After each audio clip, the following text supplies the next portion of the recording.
एक मारवाड़ी था, उसको घूमने का बड़ा शौक था। अब वो घूमते घूमते एक ऐसे राज्य में चला गया जहां पर क्या था, हर 5 साल में राजा चुना जाता था, पर चुनाव का तरीका अनोखा था।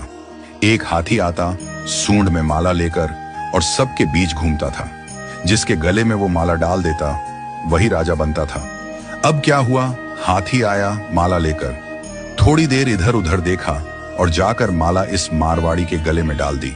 मारवाड़ी हैरान, अरे भाई, मैं तो घूमने वाला आदमी हूं, ये कहां फंसा दिया। खैर, उसे राजा बना दिया गया, सिंहासन पर बिठाया गया। राजपुरोहित आया, तिलक करते हुए शर्तें सुनाने लगा।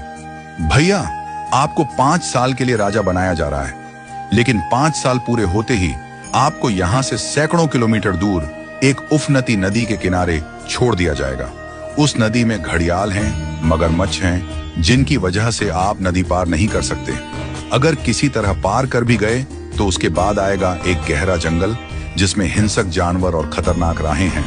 वहां आप जानो और आपकी किस्मत। अब तक जो भी राजा बना था उसे मालूम था कि 5 साल बाद मरना तय है, तो वह 5 साल बस ऐश करता था, भोग विलास, मजा, तामझाम। लेकिन यह मारवाड़ी अलग निकला। उसने सोचना शुरू किया, अब मुझे 5 साल बाद क्या करना है। राज्य की जो भी आमदनी आती थी उसमें से 51% जनता की भलाई में लगाने लगा, और बचे हुए 49% से उसने अपने आगे की प्लानिंग की। पहले साल उसने नदी पर एक पुल बनवाया, दूसरे साल उस पार के जंगल को साफ करवाया, खेती के लायक जमीन बनवाई, तीसरे साल वहां सड़कें बनवाई, लोग वहां बसने लगे, गांव और मोहल्ले बनने लगे। चौथे साल एक छोटा सा महल बनवाया जहां वह आगे जाकर रह सके। 5वें साल अपने जीवन भर का खर्च, जरूरी चीजें, अनाज, सब कुछ वहां स्टोर करवा दिया। अब 5 साल पूरे हो गए। परंपरा के अनुसार लोग उसे ढोल नगाड़ों के साथ विदा करने आए। लोगों की आंखों में आंसू थे। कहने लगे, ऐसा राजा हमने पहले कभी नहीं देखा।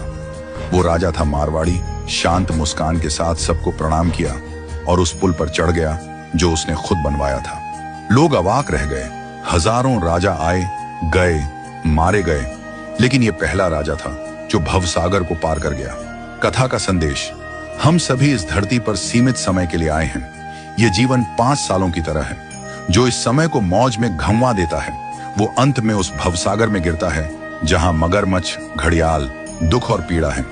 लेकिन जो जीवन का उपयोग अच्छे कर्मों, जनसेवा और प्रार्थना में करता है वो इस जीवन से परे उस पार पहुंच जाता है। तो आज ही से भवसागर पार करने के लिए अपना पुल बनाना शुरू कीजिए, ताकि जब आपका कार्य